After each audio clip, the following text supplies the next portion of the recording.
video, we're going to talk about rational exponents. So let's cover a few definitions. First, a rational number are numbers that can be written as a fraction. Integers, whole numbers and their opposites. Radicals, the symbol looks like this, or a square root sign, indicating the principal or non-negative root of an expression. Then we have an equivalent expression, which is expressions that have the same value. Okay, very important concept, or VIC, number one. We know that the appropriate radical will undo an exponent and the right power will undo a root. Example, the cube root of x and x cubed, those undo each other. So if we said the cube root of 2 cubed, we're going to get 2. Also, if we said the square root of x and x squared, those undo each other. So if we said the square root of 2 cubed, we still get 2. Let that sink in for a minute. What I've done here in both of these is undo an exponent and undo a power. So in other words, they undo each other. Very important concept number 2. We can create an equivalent expression of a root using the appropriate rational exponent. For example, if I said the square root of 4, that's the same as saying 4 to the 1/2 power. So square root is the same as saying something to the 1/2 power. So the square root of 4 we know is 2. Consequently, 4 to the 1/2 power is also 2. The cube root of 8 we know is 2. 8 to the 1/3 power is 2. So the cube root of something is the same as saying something to the 1/3 power. The 4th root of 81, guess what, is the same thing as saying something to the 1/4 power. Both of those equal 3. So let's review that. Anything to the square root is 1/2. The cube root is 1/3. The 4th root is 1/4. Guess what the 5th root is? 1/5. So let's look back like we were doing up here. If I said the 4th root of 3 to the 4th, it's going to equal 3. Here's why. 3 to the 4/1, which is what we're doing here, 3 to the 4th, times the 1/4, which is what we're doing when we do the 4th root of something, equals 3. Same thing here. 2 to the 3rd, which is 2 to the 3/1, times the 1/3 power, which is what we're doing when we take the cube root of something, equals 2. Rational exponents. Here I'm explaining the same concept with variables. For any numbers b and n, if b is greater than 1 and n is an integer and n is greater than 2, then b to the 1/n equals n to the square root of b. And this n is what we call the index. For example, 3 to the 1/2 power equals the square root of 3, just like we just talked about. Or 2 to the 1/n equals n, the nth root of 2. Exactly what I just said. For any numbers b, m, and n, if b is greater than 1, and m and n are integers, and m is greater than or equal to 2, and n is greater than or equal to 2, then b to the m/n equals n, the nth root of b to the m. For example, 8 to the 2/3 power is equal to the cube root of 8,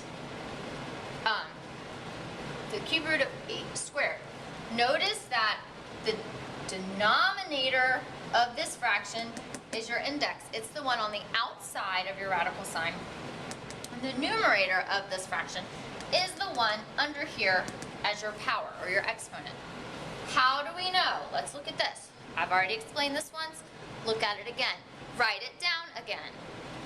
The cube root of 8 squared is equal to 8 squared taken to the 1/3 power. It's just like saying 8 to the 2/1 times 1/3. Okay, which is the same as 8 to the 2/3 power. 8 to the 2/3 power equals this. I have proven this right here. Let's prove it again so that you can't dispute knowing why this works. The 4th root of 5 to the 3rd is the same as saying 5 cubed times 1/4. Rewrite it. 5 to the 3/1 times 1/4 equals 5 to 3/4. Write it down. Okay? Let's work a few. All right. Rewrite these radical expressions with the rational exponent. Here's your first one. Square root of 36 is the same as 36 to the 1/2 power. What is it? Square root of 36 or 36 to the 1/2 power equals 6. Number 2. The 5th root of 64 is equal to 64 to the 1/5 power.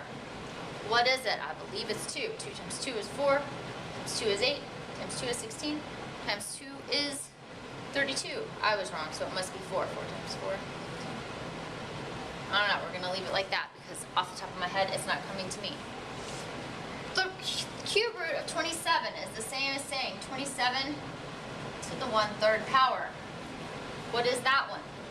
That one is 3. 3 times 3 is 9, times 3 is 27. What about this one? The cube root of x. X to the 1/3. What is this one? The 4th root of 2x equals 2x to the 1/4. Neither one of these can be broken down. You could actually bust out a calculator and figure this one out. Alright, what about these? We're going backwards. I don't need you to solve them, I just want you to write them like this. So I did this one for you. 5 to the 1/4 is equal to the 4th root of 5. What about this? Get used to especially the 1/2 and the 1/3. You should know those like that. So the 1/2 power is the same as the square root of 3y. Can we solve that? No. Some of these you will learn to solve sooner than later. 1/3, remember, the denominator is the number that goes right here, and that number, again, is called the index. Not as important this year as it will be next year, but go ahead and learn it. Square root, or excuse me, 1/2 is going to be a square root. You do not have to write the 2 there, because that is an understood one, but know that that is a 2. Square root of 81, we know, is 9. Hopefully you know. What about this?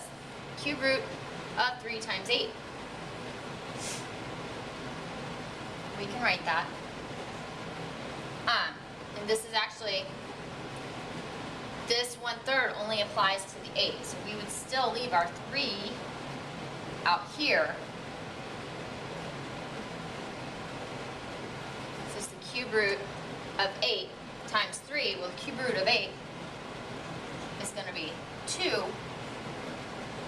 So our answer is going to be 6. That is how we deal with rational exponents.